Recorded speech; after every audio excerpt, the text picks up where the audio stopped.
Hey, welcome to Atlee Church. We're so glad that you decided to join us for today's service, no matter where you find yourself on your spiritual journey.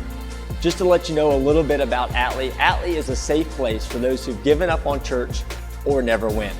And our mission is simple: to reach seekers and equip believers to love God, love themselves, love others, and serve the world.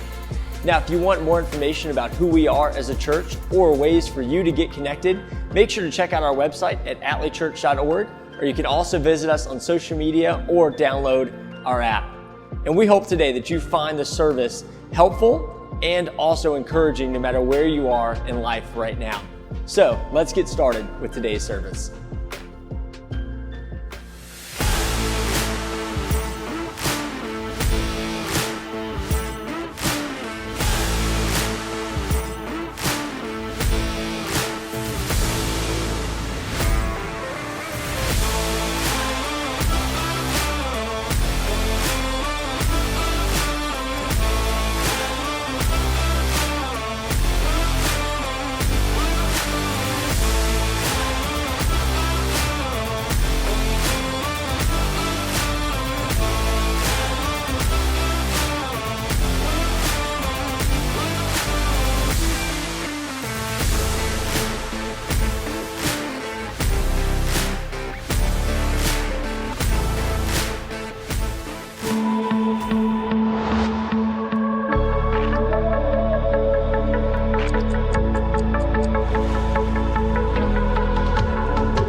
So have you ever found yourself lost? I mean, totally lost, where you don't know where to go or what to do. I know many of us probably have stories where we found ourselves in these moments where we're trying to find our way out. For my wife and I, we recently went on a trip, and we get to this neighborhood where we're at, and the vehicle of choice for everybody in this neighborhood, they even had roads for them, were golf carts. And it was like the most bizarre world to be in, because everywhere you go, whether you want to go to a restaurant, you want to go to a store, you just drove a golf cart. It was like living out your Mario Kart fantasy. I wanted to throw bananas behind me and have fun with this moment. But it was just so weird because we were trying to figure out where to go and what to do. So they say download this GPS and it shows you everywhere to go. So I get out my phone, I download the GPS, trying to figure out where to go and get to these places that we want to visit. And so my wife pulls up the directions and we're following it, and it said, about 20 minutes on this golf cart ride. So we start going, we're not paying attention to time, we're just enjoying the scenery, and it's nice outside, and we're just kind of cruising. Well, 20 minutes goes by, and then another 20 minutes goes by, and then another 20 minutes goes by. And we finally pull over to the side of the road, and I just look at my wife and I'm like, where are we? I know this is beautiful and we're having fun, but I think we're lost. And so we start looking at the GPS, trying to figure out where to go, what to do. And we both quickly realize we are definitely lost in this moment, in a place where we have no idea where we're at. So we're scrambling, trying to figure out how to get to where we need to be to get back to the house. And then over in the corner, we see in the skies, there's a storm coming. There's lightning, there's thunder, and we're like, oh no, we've messed up. How are we going to get out of this situation? So we figure out how to get the GPS back to where we need to be. We found some roads that kind of were familiar to us in the moment, and we finally make our way back to the house. And in this moment, there's no better feeling than not being lost where you were. And so while that moment was scary and it was fun and it was invigorating, all of those things, none of us like to be lost, do we? Whether it's physically lost somewhere, or emotionally lost, or maybe even spiritually lost. It's not a good feeling to be in. And many of us, if we were honest with ourselves today, we'd probably find ourselves in moments in our life and places in our life where we're like, yeah, I'm a little lost and I don't know how to get back to where I need to be. I was in conversation with a few people this week, and one of the people I was talking to said this to me. He said, I know I need to change, but I don't know what to do. I don't know where I'm at, and I don't like where I'm at. So how do I get to a better place? And one person that texted me really broke my heart this week, basically saying, listen, I've been trying all these things, and I don't know what else to do. I'm ready to give up. And that's a bad place to be in life, isn't it? But I know we all find ourselves there, and we all have places in our lives that we are lost and we would like to be found again and to find where we need to go or find what we need to do. And so what happens in your life when you find yourself lost? What do you go to and what do you do? I think a lot of us, we go to things, and maybe things that are familiar or things that bring us comfort, but really aren't good for our lives if we're honest about it. And we're trying to figure out, how do we get to a better place? Well, today, that's what I want to spend the next few moments talking about, how to take the lost areas in our lives, places where we're like, where do we go, what do we do, and figure out what the Bible teaches us about how to be found again. Now, for those of you who don't know me, my name is Trey. I'm one of the pastors here at Atlee, and I just want to say thank you for being with us today. Whether you're watching online or you're here at our Mechanicsville campus or at our Scottsville location, thank you so much for being with us. And yeah, we're trying something different and new today, because sometimes trying something new or seeing something different can offer us a different perspective. It can maybe bring us to a place where we can find or discover something about our lives that maybe we didn't before. And so I hope today, no matter where you're at or what you have going on, that you find some kind of encouragement, that you find some kind of direction today to help you no matter where you find yourself on your spiritual journey. Now, we're going to open up the Bible today to the New Testament, and we're going to look at a story that Jesus tells. One of his close followers and disciples, Luke, is recording basically the eyewitness account of Jesus, and he's looking back, talking about what Jesus experienced. And Jesus was a fascinating storyteller. He was so good at helping people understand more about God and more about life as he would talk about these various stories. And they're known as parables in the Bible. And these parables were just short stories to help connect what Jesus was talking about to people's everyday life. And so he tells a series of stories about things that are lost and then how they're found. And today, as we read this story, I want you to just imagine yourself there. Imagine yourself in this moment as you're hearing Jesus tell this story and what the implications could be for your life as you hear this today. So the passage is found in Luke 15, 11 through 24. And this is what it says about this prodigal lost son, starting in verse 11. It says, "And he said, there was a man who had 2 sons.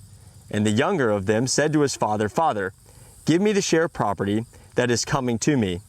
And he divided his property between them. Not many days later, the younger son gathered all he had and took a journey into a far country. And there he squandered his property in reckless living. And when he had spent everything, a severe famine arose in the country, and he began to be in need. So he went and hired himself out to be one of the citizens of that country, who sent him into the fields to feed pigs. He was longing to be fed with the pods that the pigs ate, and no one gave him anything. But when he came to himself, he said, 'How many of my father's hired servants have more than enough bread, but I perish here with hunger? I will arise and I'll go to my father, and I'll say to him, Father, I have sinned against heaven and before you. I'm no longer worthy to be called your son. Treat me as one of your hired servants.' And he arose and he came to his father. But while he was still a long way off, his father saw him and felt compassion, and ran and embraced him and kissed him. And the son said to him, 'Father, I have sinned against heaven and before you. I'm no longer worthy to be called your son.' But the father said to his servants, 'Bring quickly the best robe and put it on him, and put a ring on his hand and shoes on his feet. And bring the fattened calf and kill it, and let us eat and celebrate. For this is my son, who was dead and is alive again. He was lost and is found.' And they began to celebrate." So there's a lot to unpack in this story. I love how Jesus tells us this to give us a picture of something that is lost, of value, a son to his father, and how that person is found again. Now, as you notice in the story, the son had went through a lot. He inherited this great inheritance. He had everything he'd ever want, but he spent it in reckless living. He tried different things. Nothing was working, and he came to the point where he had a decision to make, to keep doing what I'm doing or to figure out how to be found again. And so there's a lot to unpack in this story, but I want us for a moment just to think about all the process that this son went through from being lost to being found. And the first thing that we discover in this passage is that he had to surrender. He had to come to a point in his life where he was like, this isn't working, I got to try something different. And because of all the things that he experienced and he'd gone through, to be able to come to that place, he had to lay his pride aside and be able to say, listen, I need help. I ain't got it all together. I need somebody and something different. And to imagine getting to this place, many of us use this phrase when we come to that place, I have hit rock bottom. Anybody you know like that, or maybe you've said that about a place or a part of your story in your life, or maybe you find yourself in that place right now. But that's where this young man was. And he had to rediscover how to be found again, to go and lead towards a better life. He had to surrender and say, listen, I don't have it all together. I am not really living the life that I wanted to live. And he had to come to this place where he had to just say, you know what? I'm done with this way. I'm willing and ready to search for a better way of life. And many of us, if we're going to get the help and healing and to be found in these areas where we're lost, we're going to have to come to that moment as well of just saying, listen, what I've been doing isn't working. And I just got to be real with where I'm at and what I'm going through. Maybe for you, you've been trying ways to have a better life, and maybe you're like the young man where you've gone off and tried so many things. And maybe you keep trying those things, but they're not bringing that fulfillment in your life. Maybe it's an addiction, maybe it's a relationship, and you're just like, you know what? I'm lost in this area and I need some help.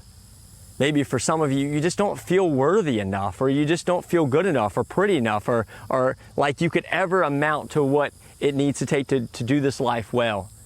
And maybe you're just like, listen, I'm so lost and I don't know how to be found in this area of my life. Maybe for some of you, it's your marriage right now and you're trying to figure out, man, there's some areas that just aren't working anymore. And there's some areas where we're lost and we need help getting to a better place. Or maybe it's just where you are personally, you just feel stuck and you just feel like, I don't know how to be found. Wherever you find yourself today, and no matter what situation you're facing, I think all of us have areas, if we're honest about it, to say, yeah, that's the area I'm lost. And so for you to be able to identify that and lay your pride aside and say, okay, this is where I'm lost and this is where I need help. And this is where this young man came to. He said, listen, I need help here. I'm lost. I don't know what to do. I don't know where to go. And I need to find a better way. And I've said this in previous messages before, but in order to heal, we have to get real.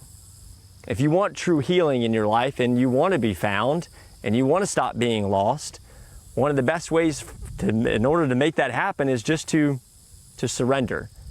And surrender isn't weakness. Surrender isn't giving up. Surrender is actually where the healing begins. And that's where we see in this story, and I hope that's where we see where our story intersects with this as well. And maybe there's an area today where you're just like, you know what? I got to surrender my pride. I got to surrender that I don't know it all. I got to surrender that at this point, I don't know how to fix this. I need a different way. And so today, what is it that you need to come to the point of surrender in? And where could you identify where you're lost and need to be found? That's the first step in order for us to be found again. So the next thing we see in this passage, in order to continue to find our way, and that we see that this young man did, is he went to the right source. I think a lot of us, as we look back in the passage, can relate to what he did. He spent his time in reckless living, trying different things, and they just didn't work for his life. He was going to all these sources that he thought would bring fulfillment, and they ultimately didn't. And I think for a lot of us, we get to that place in our lives as well where we start searching for fulfillment in so many different areas, and we come to the conclusion that those things just don't work. They didn't bring the satisfaction that we were looking for. They didn't bring the peace or the joy that we thought they would have. And so let's go back and look at this passage, and let's read how the son got to this conclusion. It says this, "But when he came to himself, he said, 'How many of my father's hired servants have more than enough bread, but I perish here with hunger? I will arise and go to my father, and I will say to him, Father, I have sinned against heaven and before you.'" You see, he had gotten to this point where he was tired of running. He was tired of being miserable. He was tired of things not working. He was tired of being lost. And so he found to the point where he was like, I got to go back to a source that's going to work. And the source for him was his father. And going back to the father, you can imagine, I remember when I was a teenager and I'd get in trouble or something, I have to go to my parents, or I knew that they knew something that I'd done wrong, and I had to explain myself, and I'm like, man, what's going to be the punishment? What's going to happen? And I can imagine as he's approaching the father, he's running every scenario in his head, but he's like, listen, something's got to be better than what I'm doing right now. And so he just simply goes to the father, and we see this crucial moment happen, that the father doesn't banish him or punish him or push him away. The father comes with compassion, and he wraps his arm around him, and he begins to celebrate with him. And it's in that moment the son realizes that he's at the right source. And this is great imagery for me and you in context to our relationship with God. One of the greatest things about God is that we can come to him in relationship. The Father and the Son represent you and me, and me and you are the ones that are lost and out there and have done our lives and done things that we don't, that we're not proud of. And then we go to the Father, who is God, and he wraps his arm around us, and he fills us full of grace and love. And he reminds us that he's there for us no matter what we've done or what we've experienced. And he wants to give us a better life. And so have you ever had that moment where you've stopped going to all these other sources for those things that you think will make you better, and you simply just go to God and say, God, listen, I've blown it. I don't have what it takes. God, I have messed up. God, I need you. And that's what this son does. And when that happens, there's this celebration that takes place. And you can imagine in that moment what it had to feel like to be that son. But for you and I, we can have that same feeling, that same moment, where we can come before a God who loves us and cares about us and wants us to be in relationship with him. He's not like this far off God who doesn't care about us. He's not this like cosmic killjoy. He simply wants to be in relationship with you and me. And so for us to be able to go to the right source, to get the help we need, is so essential and important for us finding our true lives and our true selves again, going to the one who made us and created us and knows us better than we know ourselves. And that's the next big step you and I have to be willing to take if we want those lost things to be found again. The last piece of this story that we see this transformation take place is that it describes this young man is now being found and alive. Wouldn't we like our lives to be described that way? That we're alive and that we're found. There's a sense of peace that comes with those two words when we look at our lives and we examine them and we're like, yeah, that's what I want.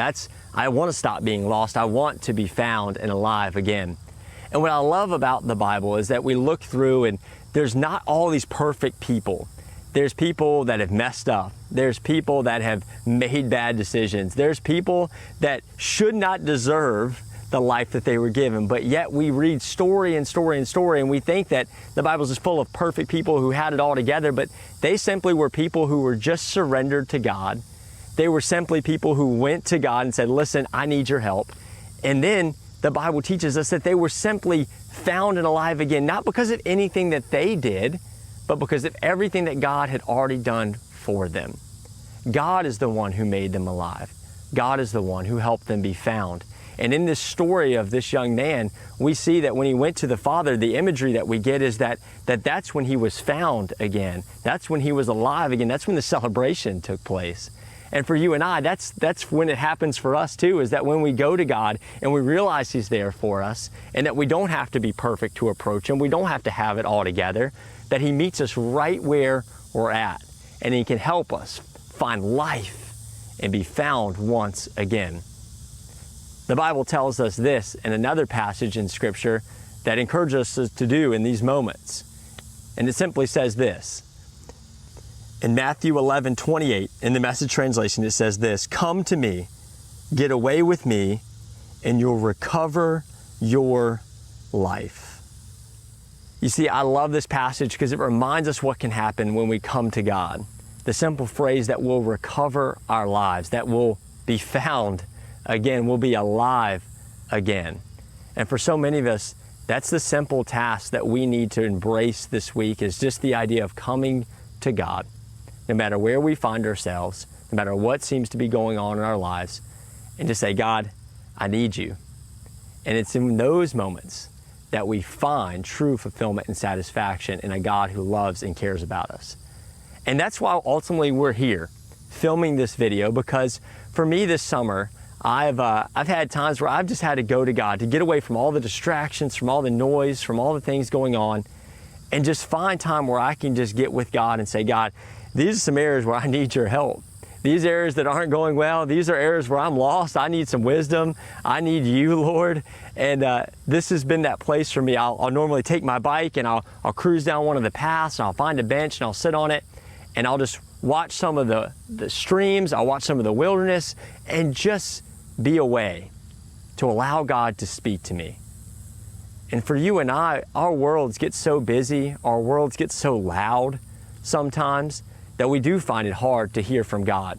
And that's where a lot of the chaos comes in. That's where a lot of the feelings of lost or feeling like where's my faith gone begin to happen in our lives when we don't take time to meet with God.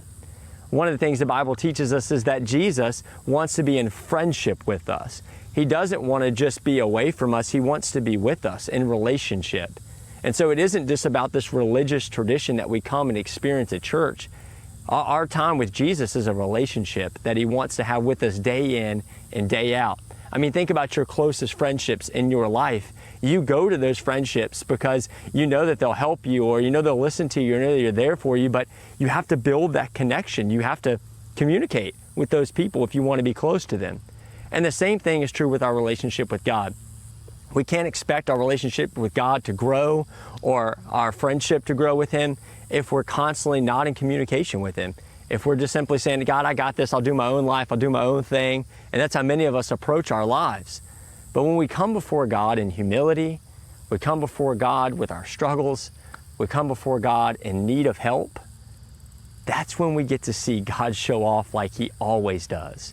He meets us right where we're at, in the midst of everything that we have going on, and reminds us of how great that He is. And it's because of how great He is, it's because of the sacrifice He made for us, that we can live a better life. That you and I, wherever we feel lost, we can be found. Wherever we just feel like there's something that has died, it can be alive again. And so for you and I want us to practice something over the next few days. Summer's kind of closing to an end. We've been through this Dream Big series where we're talking about dreaming and getting excited about what God wants to do in and through our lives. But we can't find out what those dreams are. We can't discover what God has for us if we don't spend time with Him, if we don't carve out time to be with Him. And so my simple challenge for you as we end our time together today is to simply make time for God. And so the first big thing I want you to do this week is carve out a time and a place. Find a time and find a place where you can get away with God. Maybe it's somewhere out here in the middle of nowhere where you can just be away from all the distractions. Maybe it's a room at your house that's a little more quiet. Maybe it's just sitting on the front porch and hanging out. But carve out a time, what time you're going to meet with God, and find a specific place to go to. And then maybe set an alarm on your phone that this is my time with God this week.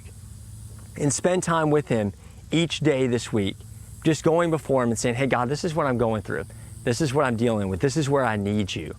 God, these are areas where I'm lost, and these are areas I need you to help me be found again. And when you carve out that time for a connection, God promises to meet us in those moments. And so I hope that you take time, find a place, find a time that works for you this week. And secondly, along with that, I want you to take a Bible and a journal with you, nothing else. Leave the phone, leave all the distractions and somewhere else, put it away for a moment, and just bring your Bible and bring your journal. And today, what I want to do for each and every one of us is I want to provide you with a journal. And so we've ordered journals for all of you. So on your way out today, you'll receive one of those journals. And I want this just to be your God journal this week. No matter where you find yourself on your spiritual journey, try this out. For some of you, this may be awesome. You're like, yes, I get to spend more time with God. This is already a part of your life. For some of you, like, this is some weird stuff. I have never had time where I got quiet and spent time with God. Like, what do you even do in those moments? Well, I simply just ask you just to go before God. Bring your Bible, bring your journal, open up your Bible and see what God would speak to you about. Make yourself available to Him. And I want you to take your journal and just start writing. One of the practices and disciplines that I've put in my life this year that my wife is so good at, and she kept encouraging me, Trey, you need a journal. Trey, you need a journal. Write these things down that God's doing in your life, because one day you're going to want to look back on those moments and see where God brought you from and what you're doing now and what God has done in your life. And I'm like, yeah, that's cool, but that's just not for people like my personality, right? Like, I don't want to just sit down and write down my feelings. That just sounds weird. But I started trying it this year, and every week I take my journal out and I just start writing thoughts down, and I just spend time with God and just ask God to speak to me. And it's amazing what it's done for me personally. Just to write out and have time where I can process my thoughts and have time where I'm just quiet before God and I have that special, unique time with Him. And so I hope this discipline will help you in your life as well. So carve out a time, find a place, bring your Bible, bring your journal, and just invite God into your world more.